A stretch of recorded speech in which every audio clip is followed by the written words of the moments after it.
ਆਪ ਸਭ ਜੀ ਨੂੰ ਸਤਿ ਸ਼੍ਰੀ ਅਕਾਲ। ਜਮਾਤ 10ਵੀਂ ਪੁਸਤਕ ਸਾਹਿਤਕ ਕਿਰਨਾਂ ਭਾਗ ਦੂਜਾ ਦੇ ਵਿੱਚ ਦਰਜ ਇੱਕ ਕਵਿਤਾ ਹੈ ਮਾਨ ਪੰਜਾਬੀ ਦਾ, ਜੋ ਕਿ ਕੁਲਵੰਤ ਸਿੰਘ ਰਫੀਕ ਦੀ ਲਿਖੀ ਹੋਈ ਹੈ। ਇਸ ਕਵਿਤਾ ਵਿੱਚ ਕਵੀ ਜੀ ਨੇ ਦੱਸਿਆ ਹੈ ਕਿ ਜੋ ਸਾਡੀ ਮਾਂ ਬੋਲੀ ਹੈ, ਪੰਜਾਬੀ ਬੋਲੀ ਹੈ, ਇਸ ਦੀ ਮਿਠਾਸ ਅਤੇ ਪ੍ਰਸਿੱਧੀ ਦੀ ਸਿਫਤ ਕਰਦਾ ਹੈ ਉਹ, ਅਤੇ ਨਾਲ ਇਸ ਬਾਰੇ ਚਿੰਤਿਤ ਵੀ ਹੈ ਕਿ ਇਸ ਸਮੇਂ ਵਿੱਚ ਖੁਦ ਪੰਜਾਬੀਆਂ ਨੇ ਹੀ ਆਪਣੀ ਮਾੜੀ ਸੋਚ ਅਤੇ ਫੋਕੇ ਟੋਰ ਕਾਰਨ ਦੂਜੀ ਬੋਲੀਆਂ ਨੂੰ ਬੋਲਣਾ ਸ਼ੁਰੂ ਕਰ ਦਿੱਤਾ ਹੈ, ਜਿਵੇਂ ਕਿ ਅੰਗਰੇਜ਼ੀ ਬੋਲਣ ਵਿੱਚੋਂ ਆਪਦੀ ਮਹਾਨਤਾ ਸਮਝਦੇ ਹਨ ਅਤੇ ਪੰਜਾਬੀ ਨੂੰ ਪਿੱਛੇ ਕਰ ਦਿੱਤਾ ਹੈ। ਜਦ ਕਿ ਸਾਹਿਤਕਾਰਾਂ ਅਤੇ ਮਹਾਨ ਵਿਦਵਾਨਾਂ ਨੂੰ ਵੀ ਪੰਜਾਬੀ ਦੀ ਖਾਤਰ ਪਦਮ ਸ਼੍ਰੀ ਪੁਰਸਕਾਰ ਵੀ ਪ੍ਰਾਪਤ ਕੀਤੇ ਹੋਏ ਹਨ, ਜਦ ਕਿ ਇਸ ਦੇ ਨਾਲ ਹੀ ਘਟੀਆ ਸੋਚ ਵਾਲੇ ਲੋਕਾਂ ਨੇ ਲੱਚਰ ਗੀਤਾਂ ਕਾਰਨ ਬੇਕਦਰੀ ਕਰਕੇ ਇਸ ਨੂੰ ਮਿੱਟੀ ਵਿੱਚ ਰੋਲ ਦਿੱਤਾ ਹੈ। ਅਤੇ ਸਾਨੂੰ ਆਪਣੀ ਬੋਲੀ ਉੱਪਰ ਮਾਣ ਹੋਣਾ ਚਾਹੀਦਾ ਹੈ। ਮਹਾਨ ਗੁਰੂ ਸਾਹਿਬਾਨਾਂ, ਸੂਫੀ ਕਵੀ, ਕਿੱਸਾਕਾਰਾਂ ਨੇ ਇਸ ਨੂੰ ਅਪਣਾ ਕੇ ਇਸ ਨੂੰ ਸਦਾ ਲਈ ਅਮਰ ਕਰ ਦਿੱਤਾ।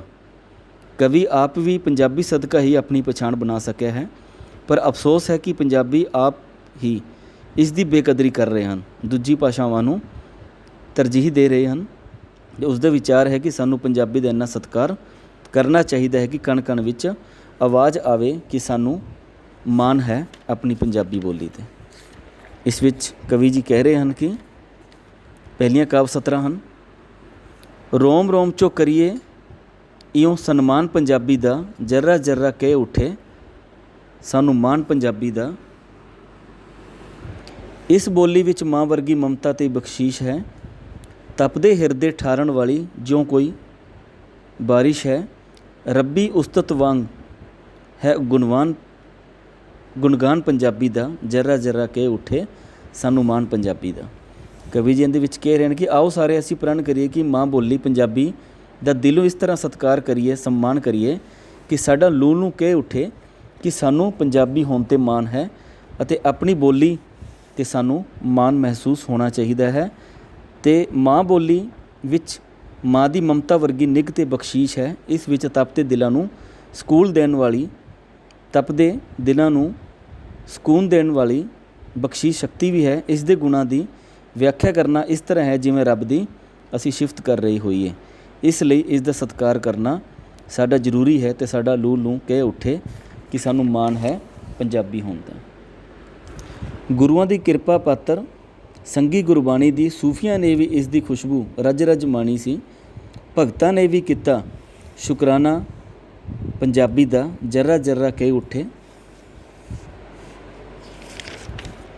ਸਾਨੂੰ ਮਾਣ ਪੰਜਾਬੀ ਦਾ। ਪੰਜ ਦਰਿਆਵਾਂ ਦੀ ਲਹਿਰਾਂ ਦੀ ਇਹ ਤਾਂ ਹਾਨੀ ਹੈ, ਤਾਈਓ ਕਿੱਸੇਕਾਰਾਂ ਦੀ ਇਹ ਦਿਲ ਦੀ ਰਾਣੀ ਹੈ। ਪਿੱਲੂ ਵਾਰਿਸ਼ ਹਾਸਮ ਕਰਨ ਬਖਾਨ ਪੰਜਾਬੀ ਦਾ, ਜਰਰਾ ਜਰਰਾ ਕਹਿ ਉੱਠੇ ਸਾਨੂੰ ਮਾਣ ਪੰਜਾਬੀ ਦਾ। ਕਵੀ ਜੀ ਕਹਿ ਰਹੇ ਹਨ ਕਿ ਪੰਜਾਬੀ ਭਾਸ਼ਾ ਤਾਂ ਗੁਰੂ ਸਾਹਿਬਾਨਾਂ ਦੀ ਕਿਰਪਾ ਦੀ ਪਾਤਰ ਬਣੀ ਹੈ। ਇਸ ਨੂੰ ਗੁਰਬਾਣੀ ਵਿੱਚ ਵੀ ਥਾਂ ਮਿਲੀ ਹੈ। ਇਸ ਨੂੰ ਗੁਰਬਾਣੀ ਦਾ ਸਾਥ ਜੋ ਨਾ ਮਿਲਿਆ ਹੈ, ਫਿਰ ਕਵੀਆਂ ਨੇ ਇਸ ਨੂੰ ਅਪਣਾਇਆ ਹੈ। ਰਚਨਾਵਾਂ ਵਿੱਚ ਵੀ ਪੰਜਾਬੀ ਭਾਸ਼ਾ ਵਿੱਚ ਲਿਖ ਕੇ ਇਸ ਨੂੰ ਹੋਰ ਜ਼ਿਆਦਾ ਮਾਣ ਬਖਸ਼ਿਆ ਹੈ। ਇਸ ਦੀ ਮਿਠਾਸ ਦਾ ਸਵਾਦ ਵੀ ਮਾਣਿਆ ਹੈ ਅਤੇ ਭਗਤਾਂ, ਕਵੀਆਂ ਅਤੇ ਗੁਰੂਆਂ ਨੇ ਵੀ ਪੰਜਾਬੀ ਵਿੱਚ ਬਾਣੀ ਲਿਖ ਕੇ ਇਸ ਦਾ ਸ਼ੁਕਰਾਨਾ ਕੀਤਾ ਹੈ। ਇਸ ਲਈ ਸਾਨੂੰ ਇਸ 'ਤੇ ਮਾਣ ਹੋਣਾ ਚਾਹੀਦਾ ਹੈ। ਅਤੇ ਇਸ ਭਾਸ਼ਾ ਵਿੱਚ ਇਉਂ ਜਾਪਦਾ ਹੈ ਜਿਵੇਂ ਦਰਿਆਵਾਂ, ਜਿਨ੍ਹਾਂ ਕਰਕੇ ਪੰਜਾਬ ਦਾ ਨਾਮ ਪਿਆ, ਪੰਜ ਦਰਿਆਵਾਂ ਕਰਕੇ, ਦੀਆਂ ਲਹਿਰਾਂ ਦੀ ਹਾਣੀ ਹੋਵੇ। ਇਸ ਕਰਕੇ ਇਹ ਕਿੱਸਾਕਾਰਾਂ ਦੀ ਮਨਪਸੰਦ ਭਾਸ਼ਾ ਬਣ ਚੁੱਕੀ ਹੈ ਅਤੇ ਸਤਿਕਾਰ ਇਸ ਨੂੰ ਮਿਲਿਆ ਹੈ। ਪਿੱਲੂ, ਹਾਸਮ, ਵਾਰਿਸ ਸਾਹਿਬ ਵਰਗੇ ਪ੍ਰਸਿੱਧ ਕਿੱਸਾਕਾਰਾਂ ਨੇ ਵੀ ਇਸੇ ਭਾਸ਼ਾ ਵਿੱਚ ਲਿਖ ਕੇ ਅੱਜ ਉਹ ਅਮਰ ਹੋ ਗਏ। ਇਸੇ ਲਈ ਅਸੀਂ ਵੀ ਇਸ ਭਾਸ਼ਾ ਨੂੰ ਇੰਨਾ ਸਤਿਕਾਰ ਦਈਏ ਕਿ ਸਾਡਾ ਰੋਮ ਰੋਮ ਕਹਿ ਉੱਠੇ ਕਿ ਸਾਨੂੰ ਪੰਜਾਬੀ ਹੋਣ ਉੱਪਰ ਮਾਣ ਹੈ। ਅੱਗੇ ਕਵੀ ਜੀ ਕਹਿ ਰਹੇ ਹਨ ਕਿ ਹੈ ਅਫਸੋਸ ਜੋ ਇਸ ਬੋਲੀ ਤੋਂ ਰੋਟੀ ਖਾਂਦੇ ਨੇ, ਉਹੀ ਉਹ ਆਪਣੇ ਘਰਾਂ 'ਚ ਇੰਗਲਿਸ਼ ਬੋਲੀ ਜਾਂਦੇ ਨੇ। ਨਾ ਸ਼ੁਕਰੇ ਜੋ ਨਹੀਂ ਮੰਨਦੇ ਅਹਿਸਾਨ ਪੰਜਾਬੀ ਦਾ, ਜਰਰਾ ਜਰਰਾ ਕਹਿ ਉੱਠੇ ਸਾਨੂੰ ਮਾਣ ਪੰਜਾਬੀ ਦਾ। ਹਰ ਦਫ਼ਤਰ ਵਿੱਚ ਇਸ ਨੂੰ ਕਦੇ ਨਾ ਇੱਜ਼ਤ ਮਿਲਦੀ ਹੈ, ਇਸ ਰਾਣੀ ਨੂੰ ਆਪਣੇ ਘਰ ਹੀ ਜਿੱਲਤ ਮਿਲਦੀ ਹੈ। ਕਦ ਕੁਰਸੀ 'ਚੋਂ ਗੂੰਜੇਗਾ ਫਰਮਾਨ ਪੰਜਾਬੀ ਦਾ, ਜਰਰਾ ਜਰਰਾ ਕਹਿ ਉੱਠੇ ਸਾਨੂੰ ਮਾਣ ਪੰਜਾਬੀ ਦਾ। ਕਵੀ ਜੀ ਬੜੇ ਵਿਅੰਗਾਤਮਕ ਤਰੀਕੇ ਨਾਲ ਕਹਿ ਰਹੇ ਹਨ ਕਿ ਸਾਡੇ ਦੇਸ਼ ਵਿੱਚ ਬੋਲੀ ਸਦਕਾ ਹੀ ਘਰ ਪਰਿਵਾਰ ਦਾ ਗੁਜ਼ਾਰਾ ਜੋ ਲੋਕ ਕਰ ਰਹੇ ਹਨ, ਸਰਕਾਰੀ ਸਕੂਲਾਂ ਜਾਂ ਮਹਿਕਮੇ ਵਿੱਚ ਨੌਕਰੀਆਂ ਵੀ ਕਰਦੇ ਹਨ ਅਤੇ ਪੰਜਾਬੀ ਦਾ ਸਾਹਿਤਕਾਰ ਹਨ। ਕੋਈ ਵੀ ਜਿਨ੍ਹਾਂ ਦੀ ਪਛਾਣ ਜਾਂ ਗੁਜ਼ਾਰਾ ਪੰਜਾਬੀ ਦੀ ਭਾਸ਼ਾ ਕਰਕੇ ਹੋ ਰਿਹਾ ਹੈ, ਉਹ ਵੀ ਆਪਣੇ ਘਰ ਵਿੱਚ ਪੰਜਾਬੀ ਬੋਲਣਾ ਨਹੀਂ ਸਗੋਂ ਅੰਗਰੇਜ਼ੀ ਬੋਲਣਾ ਪਸੰਦ ਕਰ ਰਹੇ ਹਨ। ਉਹ ਬਹੁਤ ਨਾਸ਼ੁਕਰੇ ਹਨ, ਅਰਥਾਤ ਕਮਾਈ ਪੰਜਾਬੀ ਕਰਕੇ ਰਹੇ ਹਨ, ਪੰਜਾਬੀ ਕਰਕੇ ਉਹਨਾਂ ਦੀ ਕਮਾਈ ਚੱਲ ਰਹੀ ਹੈ, ਘਰ ਪਰਿਵਾਰ ਚੱਲ ਰਿਹਾ ਹੈ, ਪਰ ਉਹ ਵੀ ਆਪਣੇ ਘਰ ਵਿੱਚ ਅੰਗਰੇਜ਼ੀ ਬੋਲਣਾ ਪਸੰਦ ਕਰਦੇ ਹਨ। ਇਹੋ ਜਿਹੇ ਨਾਸ਼ੁਕਰੇ ਲੋਕ ਵੀ ਹਨ ਜੋ ਪੰਜਾਬੀ ਦਾ ਅਹਿਸਾਨ ਨਹੀਂ ਮੰਨਦੇ ਅਤੇ ਉਸ ਦਾ ਸਤਿਕਾਰ ਨਹੀਂ ਕਰਦੇ, ਅਤੇ ਕਿਸੇ ਵੀ ਦਫ਼ਤਰ ਵਿੱਚ ਇਸ ਨੂੰ ਕਦੇ ਵੀ ਇੱਜ਼ਤ ਨਹੀਂ ਮਿਲਦੀ, ਸਗੋਂ ਇਸ ਬੋਲੀ ਨੂੰ ਆਪਣੇ ਘਰਾਂ ਵਿੱਚੋਂ ਅਪਮਾਨ ਸਹਿਣਾ ਪੈ ਰਿਹਾ। ਅਰਥਾਤ ਅਸੀਂ ਪੰਜਾਬੀ ਹਾਂ, ਖੁਦ ਹੀ ਇਸ ਦਾ ਸਤਿਕਾਰ ਨਹੀਂ ਕਰ ਰਹੇ ਤਾਂ ਪੰਜਾਬੀ ਨੂੰ ਅਪਮਾਨ ਸਹਿਣਾ ਪੈ ਰਿਹਾ ਹੈ। ਕਵੀ ਉਡੀਕਵਾਨ ਹੈ ਜੋ ਕਦੇ ਸੋਚ ਰਿਹਾ ਕਿ ਇੱਕ ਵੇਲਾ ਆਏਗਾ ਜਦੋਂ ਸਰਕਾਰੀ ਪੱਧਰ 'ਤੇ ਇਸ ਨੂੰ ਮਾਣ ਮਿਲੇਗਾ, ਸਰਕਾਰ ਵੱਲੋਂ ਹੀ ਹੁਕਮ ਹੋ ਜਾਏਗਾ ਅਤੇ ਇਸ ਬੋਲੀ ਦਾ ਮਾਣ ਵਧੇਗਾ। ਇਸ ਲਈ ਸਾਨੂੰ ਪੰਜਾਬੀ ਦਾ ਇੰਨਾ ਸਤਿਕਾਰ ਕਰਨਾ ਚਾਹੀਦਾ ਕਿ ਸਾਡਾ ਜਰਰਾ ਜਰਰਾ ਕਹਿ ਉੱਠੇ ਕਿ ਸਾਨੂੰ ਮਾਣ ਹੈ ਪੰਜਾਬੀ ਹੋਣ 'ਤੇ। ਬੇਗਾਨੀ ਅੰਗਰੇਜ਼ੀ ਨੂੰ ਅਸੀਂ ਜੱਫੀਆਂ ਪਾਉਂਦੇ ਹਾਂ, ਹਿੰਦੀ ਮਾਸੀ ਨੂੰ ਵੀ ਝੁਕ ਝੁਕ ਸ਼ੀਸ਼ ਨਿਵਾਉਂਦੇ ਹਾਂ, ਮਾਂ ਰੁਲਦੀ ਪੁੱਤ ਕਰਦਾ ਨਾ ਕੋਈ ਧਿਆਨ ਪੰਜਾਬੀ ਦਾ, ਜਰਰਾ ਜਰਰਾ ਕਹਿ ਉੱਠੇ ਸਾਨੂੰ ਮਾਣ ਪੰਜਾਬੀ ਦਾ। ਘਰ ਤਾਂ ਮਾਂ ਦੇ ਨਾਲ ਹੀ ਸੋਹਣਾ ਲੱਗਦਾ ਹੈ, ਮਾਸੀ ਵੀ ਜੇ ਨਾਲ ਹੋਵੇ ਤਾਂ ਹੋਰ ਵੀ ਫੱਬਦਾ ਹੈ, ਸ਼ਾਲਾ ਵਸਦਾ ਰਹੇ ਹਮੇਸ਼ ਜਹਾਨ ਪੰਜਾਬੀ ਦਾ, ਜਰਾ ਜਰਾ ਕਹਿ ਉੱਠੇ ਸਾਨੂੰ ਮਾਣ ਪੰਜਾਬੀ ਦਾ। ਇਹਨਾਂ ਵਿੱਚ ਕਵੀ ਜੀ ਕਹਿ ਰਹੇ ਹਨ ਕਿ ਪੰਜਾਬੀ ਦੀ ਕੋਝੀ ਮਾਨਸਿਕਤਾ ਬਾਰੇ ਦੱਸ ਰਹੇ ਹਨ ਕਿ ਸਾਡੀ ਆਪਣੀ ਹੀ ਸੋਚ ਕਰਕੇ ਇਸ ਦੀ ਬੇਕਦਰੀ ਹੋਈ ਹੈ। ਅਸੀਂ ਬੇਗਾਨੀ ਭਾਸ਼ਾਵਾਂ ਨੂੰ, ਅੰਗਰੇਜ਼ੀ ਨੂੰ ਬੜੇ ਮਾਣ ਸਨਮਾਨ ਨਾਲ ਅਪਣਾ ਰਹੇ ਹਾਂ ਅਤੇ ਬੋਲ ਵੀ ਰਹੇ ਹਾਂ, ਅਤੇ ਹਿੰਦੀ ਭਾਸ਼ਾ ਨੂੰ ਵੀ ਬਰਾਬਰ ਦਾ ਦਰਜਾ ਦੇ ਰਹੇ ਹਾਂ। ਕਿੰਨੀ ਤਰਾਸਦੀ ਵਾਲੀ ਗੱਲ ਹੈ ਕਿ ਅਸੀਂ ਆਪਣੀ ਮਾਂ ਭਾਸ਼ਾ ਪੰਜਾਬੀ ਨੂੰ ਭੁੱਲ ਕੇ ਦੂਜੀ ਭਾਸ਼ਾਵਾਂ ਵੱਲ ਧਿਆਨ ਦੇ ਰਹੇ ਅਤੇ ਆਪਣੀ ਮਾਂ ਵੱਲ ਧਿਆਨ ਨਹੀਂ ਦੇ ਰਹੇ। ਅਤੇ ਆਪਣੇ ਘਰ, ਜਿਵੇਂ ਆਪਣਾ ਘਰ ਵਿੱਚ ਮਾਂ ਨਹੀਂ ਤਾਂ ਮਾਂ ਬਿਨਾਂ ਘਰ ਵੀ ਚੰਗਾ ਨਹੀਂ ਲੱਗਦਾ।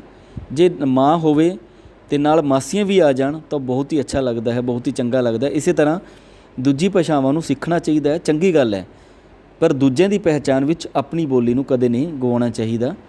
ਦੂਜੀਆਂ ਬੋਲੀਆਂ ਦਾ ਵੀ ਸਤਿਕਾਰ ਕਰਨਾ ਚਾਹੀਦਾ ਹੈ, ਪਰ ਆਪਣੀ ਬੋਲੀ ਨੂੰ ਅੱਗੇ ਰੱਖਣਾ ਚਾਹੀਦਾ ਹੈ।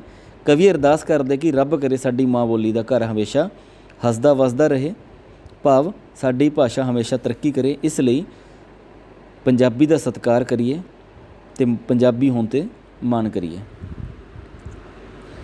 ਕੁੱਲ ਦੁਨੀਆ ਵਿੱਚ ਇਸ ਬੋਲੀ ਦੀ ਖੁਸ਼ਬੂ ਫੈਲੀ ਹੈ, ਉਜਲੀ ਲਿਸ਼ਕੀ ਲਿੰਬੀ ਪੋਚੀ ਰਤਾ ਨਾ ਮੇਲੀ ਹੈ, ਪਦਮ ਸ਼੍ਰੀ ਪਾਤਰ ਹੈ ਕਵੀ ਮਹਾਨ ਪੰਜਾਬੀ ਦਾ, ਜਰਾ ਜਰਾ ਕਹਿ ਉੱਠੇ ਸਾਨੂੰ ਮਾਣ ਪੰਜਾਬੀ ਦਾ। ਹਰ ਇੱਕ ਸੁੱਖ ਪੰਜਾਬ ਦੀ ਧਰਤੀ ਤੋਂ ਜੋ ਪਾਉਂਦੇ ਨੇ, ਮਾਂ ਬੋਲੀ ਲਿਖਵਾਉਣ ਵੇਲੇ ਕਿਉਂ ਘਬਰਾਉਂਦੇ ਨੇ, ਸਭ ਤੋਂ ਵੱਡਾ ਕਰ ਰਹੇ ਨੁਕਸਾਨ ਪੰਜਾਬੀ ਦਾ, ਜਰਾ ਜਰਾ ਕਹਿ ਉੱਠੇ ਸਾਨੂੰ ਮਾਣ ਪੰਜਾਬੀ ਦਾ। ਇਹਨਾਂ ਸਤਰਾਂ ਵਿੱਚ ਕਵੀ ਜੀ ਕਹਿ ਰਹੇ ਹਨ ਕਿ ਪੰਜਾਬੀ ਬੋਲੀ ਦੀ ਖੁਸ਼ਬੂ ਤਾਂ ਸਾਰੀ ਦੁਨੀਆ ਵਿੱਚ ਫੈਲੀ ਹੋਈ ਹੈ, ਭਾਵ ਪੰਜਾਬੀ ਭਾਸ਼ਾ ਅੱਜ ਦੇਸ਼ਾਂ ਵਿਦੇਸ਼ਾਂ ਵਿੱਚ ਬੋਲੀ ਜਾਂਦੀ ਹੈ, ਬਿਲਕੁਲ ਸਪਸ਼ਟ, ਚਮਕਦਾਰ ਅਤੇ ਬਿਲਕੁਲ ਨਿਵੇਕਲੀ ਭਾਸ਼ਾ ਹੈ। ਇਸ ਲਈ ਇਸ ਵਿੱਚ ਕੋਈ ਗੁੰਝਲ ਵੀ ਨਹੀਂ ਹੈ, ਬਲਕਿ ਇਸ ਵਿੱਚ ਕਵੀ ਡਾਕਟਰ ਸੁਰਜੀਤ ਪਾਤਰ ਨੂੰ ਪਦਮ ਸ਼੍ਰੀ ਇਨਾਮ ਨਾਲ ਵੀ ਨਿਵਾਜਿਆ ਜਾ ਚੁੱਕਿਆ ਹੈ। ਇਹਨਾਂ ਨੂੰ ਇੰਨਾ ਸਤਿਕਾਰ ਦਿਓ ਕਿ ਜਰਾ ਜਰਾ ਸਾਡਾ ਪੰਜਾਬੀ ਹੋਣ 'ਤੇ ਮਾਣ ਕਰੇ, ਅਤੇ ਨਾਲ ਹੀ ਪੰਜਾਬ ਦੇ ਵਾਸੀ ਪੰਜਾਬ ਦੀ ਧਰਤੀ ਤੋਂ ਹਰ ਸੁੱਖ ਪ੍ਰਾਪਤ ਕਰਦੇ ਹਨ, ਫਿਰ ਵੀ ਆਪਣੀ ਬੋਲੀ ਨੂੰ ਪੰਜਾਬੀ ਲਿਖਵਾਉਣ ਤੋਂ ਪਤਾ ਨਹੀਂ ਕਿਉਂ ਘਬਰਾਉਂਦੇ ਹਨ। ਸ਼ਾਇਦ ਇਸ ਲਈ ਕਿ ਜਾਣਦੇ ਹਨ ਕਿ ਉਹੀ ਪੰਜਾਬੀ ਭਾਸ਼ਾ ਦਾ ਸਭ ਤੋਂ ਵੱਡਾ ਨੁਕਸਾਨ ਕਰ ਰਹੇ ਹਨ, ਕਿਉਂਕਿ ਅਸੀਂ ਆਪਣੇ ਘਰ ਵਿੱਚ ਹੀ ਪੰਜਾਬੀ ਨੂੰ ਇੱਜ਼ਤ ਨਹੀਂ ਦੇ ਰਹੇ, ਉਸ ਨੂੰ ਲਿਖਣ ਤੋਂ ਵੀ ਅਸੀਂ ਪਰਹੇਜ਼ ਕਰ ਰਹੇ ਹਾਂ, ਤਾਂ ਬਾਹਰ ਇਸ ਨੂੰ ਕਿਸ ਤਰ੍ਹਾਂ ਅਸੀਂ ਮਾਣ ਦਿਲਵਾ ਪਾਵਾਂਗੇ। ਇਸ ਲਈ ਪੰਜਾਬੀ ਨੂੰ ਬਣਦਾ ਮਾਣ ਸਤਿਕਾਰ ਦੇਈਏ ਤਾਂ ਜੋ ਹਰ ਕਣ ਕਣ ਵਿੱਚ, ਹਰ ਜਰਾ ਜਰਾ ਕੇ ਉੱਠੇ ਕਿ ਸਾਨੂੰ ਪੰਜਾਬੀ ਹੋਣ ਦੇ ਮਾਣ ਹੈ। ਅੱਗੇ ਕਵੀ ਜੀ ਕਹਿ ਰਹੇ ਹਨ, ਉਂਝ ਤਾਂ ਸਾਰੀ ਦੁਨੀਆ ਵਿੱਚ ਹੈ ਧਾਕ ਪੰਜਾਬੀ ਦੀ, ਲੱਚਰ ਗੀਤਾਂ ਕੀਤੀ ਮੇਲੀ ਸਾਖ ਪੰਜਾਬੀ ਦੀ, ਸੋਹਣੇ ਗੀਤਾਂ ਸੰਗ ਕਰੀਏ ਸਨਮਾਨ ਪੰਜਾਬੀ ਦਾ, ਜਰਾ ਜਰਾ ਕਹਿ ਉੱਠੇ ਸਾਨੂੰ ਮਾਣ ਪੰਜਾਬੀ ਦਾ। ਮੈਨੂੰ ਇਸਨੇ ਕਵਿਤਾ ਲਿਖਣੀ ਜਦ ਸਿਖਲਾਈ ਸੀ, ਜੀਵਨ ਮੇਰੇ ਨੇ ਸੱਚਮੁੱਚ ਇੱਕ ਲਈ ਅੰਗੜਾਈ ਸੀ, ਹੋਂਦ ਰਫੀਕ ਦੀ ਮਾਨੋ ਹੈ ਵਰਦਾਨ ਪੰਜਾਬੀ ਦਾ, ਜਰਾ ਜਰਾ ਕਹਿ ਉੱਠੇ ਸਾਨੂੰ ਮਾਣ ਪੰਜਾਬੀ ਦਾ। ਕਵੀ ਜੀ ਕਹਿ ਰਹੇ ਹਨ ਕਿ ਬੇਸ਼ੱਕ ਸਾਰੀ ਦੁਨੀਆ ਵਿੱਚ ਪੰਜਾਬੀ ਭਾਸ਼ਾ ਦੀ ਪ੍ਰਸਿੱਧੀ ਹੋਈ ਹੈ, ਪਰ ਇੱਥੇ ਹੀ ਅਸ਼ਲੀਲ ਗੀਤਾਂ ਨੇ ਇਸ ਦੀ ਬਦਨਾਮੀ ਵੀ ਕਰਵਾਈ ਹੈ। ਚੰਗੇ ਗੀਤਾਂ ਨਾਲ ਪੰਜਾਬੀ ਦਾ ਸਨਮਾਨ ਸਾਨੂੰ ਕਰਨਾ ਚਾਹੀਦਾ ਹੈ, ਚੰਗਾ ਲਿਖਣਾ ਚਾਹੀਦਾ ਹੈ, ਤਾਂ ਜੋ ਪੰਜਾਬੀ ਦਾ ਮਾਣ ਹੋਰ ਜ਼ਿਆਦਾ ਵੱਧ ਸਕੇ। ਕਵੀ ਕਹਿ ਰਹੇ ਕਿ ਜਦੋਂ ਮੈਂ ਇਸ ਭਾਸ਼ਾ ਵਿੱਚ ਕਵਿਤਾ ਲਿਖਣ ਦੀ ਜਾਂਚ ਸਿੱਖੀ ਸੀ ਤਾਂ ਮੇਰੇ ਵਿੱਚ ਵੀ ਅਜੀਬ ਜਿਹੀ ਸਕੂਨ ਭਰੀ ਤਬਦੀਲੀ ਆਈ ਸੀ। ਅੱਜ ਮੇਰੀ ਹੋਂਦ ਜਿਵੇਂ ਪੰਜਾਬੀ ਭਾਸ਼ਾ ਕਰਕੇ ਹੀ ਹੈ, ਅੱਜ ਮੇਰੀ ਪਹਿਚਾਣ ਵੀ ਪੰਜਾਬੀ ਭਾਸ਼ਾ ਕਰਕੇ ਹੀ ਬਣੀ ਹੈ, ਅਤੇ ਸਾਨੂੰ ਪੰਜਾਬੀ ਭਾਸ਼ਾ ਨੂੰ ਇੰਨਾ ਮਾਣ ਸਤਿਕਾਰ ਦੇਣਾ ਚਾਹੀਦਾ ਹੈ ਤਾਂ ਕਿ ਸਾਨੂੰ ਪੰਜਾਬੀ ਭਾਸ਼ਾ 'ਤੇ ਬੇਹੱਦ ਮਾਣ ਹੋਵੇ ਅਤੇ ਸਾਡਾ ਜਰਰਾ ਜਰਰਾ ਵੀ ਪੰਜਾਬੀ ਦਾ ਮਾਣ ਕਰੇ। ਇਸ ਦੇ ਕੁਝ ਅਭਿਆਸ ਦੇ ਪ੍ਰਸ਼ਨ ਹਨ। ਮਾਣ ਪੰਜਾਬੀ ਦੀ ਕਵਿਤਾ ਕੁਲਵੰਤ ਸਿੰਘ ਰਫੀਕ ਦੀ ਲਿਖੀ ਹੋਈ ਹੈ। ਰੋਮ ਰੋਮ ਵਿੱਚ ਕੌਣ ਵਸਦਾ ਹੈ? ਪੰਜਾਬੀ ਭਾਸ਼ਾ। ਮਾਸੀ ਭਾਸ਼ਾ ਕਿਹਾ ਗਿਆ ਹੈ ਹਿੰਦੀ ਨੂੰ। ਰਫੀਕ ਦਾ ਅਰਥ ਹੈ ਦੋਸਤ ਜਾਂ ਹਮਖਿਆਲ। ਕਿਸ ਦੇ ਫਰਮਾਨ ਨਾਲ ਪੰਜਾਬ ਦੀ ਕਦਰ ਪੈ ਸਕਦੀ ਹੈ? ਸਰਕਾਰ ਦੇ। ਪੰਜਾਬੀ ਬੋਲੀ ਕਿਸ ਦੀ ਹਾਣੀ ਹੈ? ਪੰਜ ਦਰਿਆਵਾਂ ਦੀ। ਅੱਗੇ ਕੁਝ ਪ੍ਰਸ਼ਨ ਹਨ ਇਸ 'ਤੇ। ਨਾ ਸ਼ੁਕਰੇ ਕੌਣ ਹਨ? ਨਾ ਸ਼ੁਕਰੇ ਉਹ ਹਨ ਜੋ ਪੰਜਾਬੀ ਕਰਕੇ ਹੀ ਰੋਜੀ ਰੋਟੀ ਕਮਾ ਰਹੇ ਹਨ, ਆਪਣਾ ਕਾਰੋਬਾਰ ਚਲਾ ਰਹੇ ਹਨ, ਘਰ ਪਰਿਵਾਰ ਨੂੰ ਪਾਲ ਰਹੇ ਹਨ, ਪਰ ਫਿਰ ਵੀ ਉਹ ਵੀ ਪੰਜਾਬੀ ਤੋਂ ਪਰਹੇਜ਼ ਕਰਦੇ ਹਨ ਅਤੇ ਬਲਕਿ ਆਪਣੇ ਘਰਾਂ ਵਿੱਚ ਅੰਗਰੇਜ਼ੀ ਬੋਲਣ ਵਿੱਚ ਮਾਣ ਮਹਿਸੂਸ ਕਰਦੇ ਹਨ। ਉਹਨਾਂ ਨੂੰ ਨਾ ਸ਼ੁਕਰੇ ਕਿਹਾ ਗਿਆ। ਪੰਜਾਬੀ ਬੋਲੀ ਉੱਪਰ ਕਿਹਨਾਂ ਦੀ ਕਿਰਪਾ ਹੈ? ਗੁਰੂਆਂ ਦੀ, ਸੂਫੀ ਕਵੀ, ਕਿੱਸਾ ਕਵੀ, ਭਗਤਾਂ, ਕਵੀਆਂ, ਇਹਨਾਂ ਸਭ ਨੇ ਪੰਜਾਬੀ ਵਿੱਚ ਲਿਖਿਆ ਹੈ। ਮਹਾਨ ਗੁਰੂਆਂ ਨੇ ਮਹਾਨ ਪੰਜਾਬੀ ਵਿੱਚ ਬਾਣੀ ਲਿਖੀ ਹੈ, ਸੰਪਾਦਨਾ ਕੀਤੀ ਹੈ, ਤਾਂ ਪੰਜਾਬੀ ਬੋਲੀ ਉੱਪਰ ਬਹੁਤ ਕਿਰਪਾ ਹੈ। ਪੰਜਾਬੀ ਬੋਲੀ ਦੀ ਦੁਨੀਆ ਵਿੱਚ ਸਾਖ ਕਿਉਂ ਮੇਲੀ ਹੋ ਰਹੀ ਹੈ?